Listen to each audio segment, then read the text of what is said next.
my husband died unexpectedly 11 years ago, Naga City Science High School was a great source of comfort and support, especially for my then 12-year-old Jillian, who was a first-year student here at that time. Seeing how you all banded together, sharing in our family's grief, and doing your utmost to console a young girl who had just lost her father, impressed upon me the kind of community Naga Science fosters among its students, faculty, and staff. I also know how rigorous a science high school training can get. Apart from the usual demands of secondary education, science high students are also subject to higher standards than most. Bistado ka mo bilang matatali asin matitibay. And so you are expected to always go beyond all your capacities. You are taught to be keenly aware of the world around you, to interrogate it, all in the hopes of making it better. This, after all, is what science offers us. A way to ask questions, a way of finding out, in a manner that enriches the communities we belong to and deepens the collective knowledge of humanity. This training of approaching the unknown with curiosity and rigor, of grit and relentlessness, and excitement over the act of finding out, will come in handy as you embark on the next chapter of your lives. College will be marked by choices that will impact the rest of your lives. Choices that will have accompanying responsibilities. Choices you will have to constantly reevaluate to know if it is truly the best path for you. You will encounter many problems whose solutions require you to think beyond established methodologies. It entails diving deeper into questions that will not necessarily and immediately have answers. Questions such as, where should you begin? Or what comes next? Or how you'll be supposed to help bring order to a world that clearly needs fixing. There are no easy answers to these questions.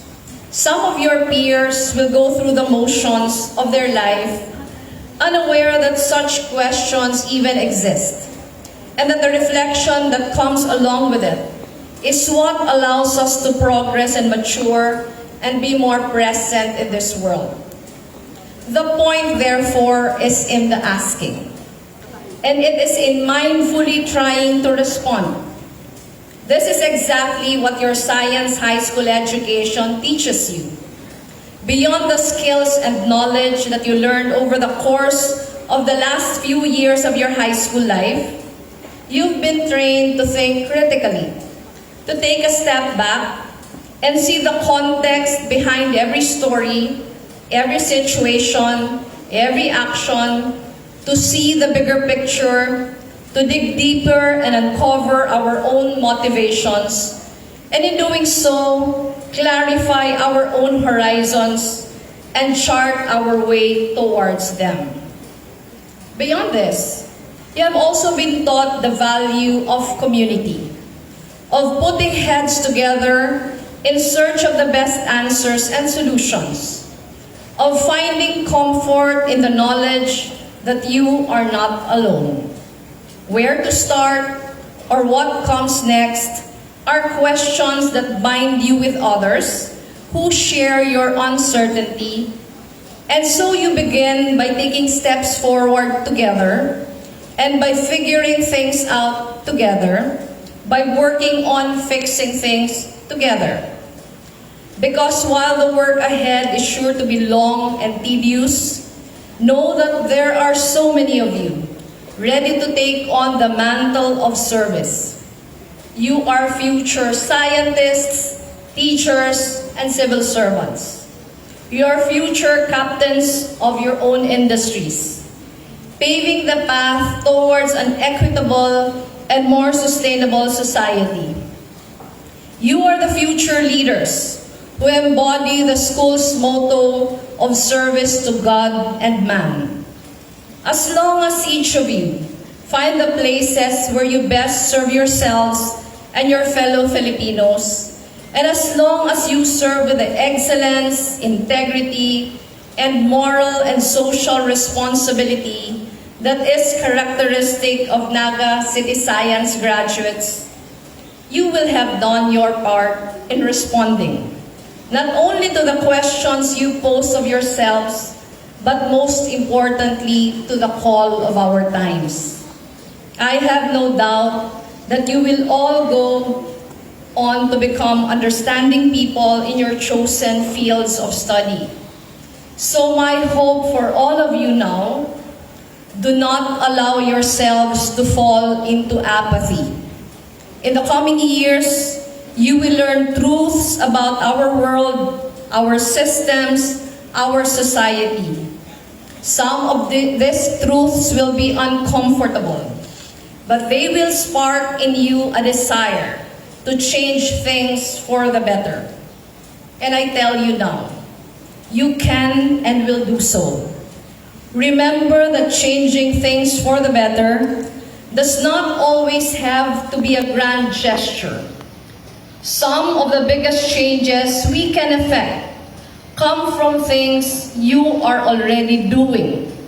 Things like the smallest everyday efforts at being kinder and fairer and more welcoming of others. Those who try to tell you that caring is futile and that trying to build a better nation is a pointless endeavor, those who try to discourage and disillusion you, they are mistaken. Know that you are capable of much greater heights than you can imagine, as long as you work together in pursuit of your shared horizon. And know that we all look forward to seeing you reach those heights. When the school was first established in 1993, it sought to create a learning environment that fostered intellectual curiosity and nurtured every student's innate desire to figure out things and why things work the way they do. 30 years later, it is clear to me that this institution has stayed true to its mandate. Looking at all of you today, hearing about your accomplishments, and learning about how you flourished despite the challenges of the last few years, I am filled with deep sense of pride and joy and hope. Gabos kamong yaon digdingon yan, gabos kami, nakaibanan nindo, proud na proud kami sa inyo. Cherish this milestone and celebrate it with the people who supported you along the way. Trust in your abilities, embrace new opportunities, and face the future with confidence. We all look forward to witnessing your continued success. So congratulations, Batch 2023. Diyos mabalos asin mabuhay kamugabos. All hail Naga City Science High School.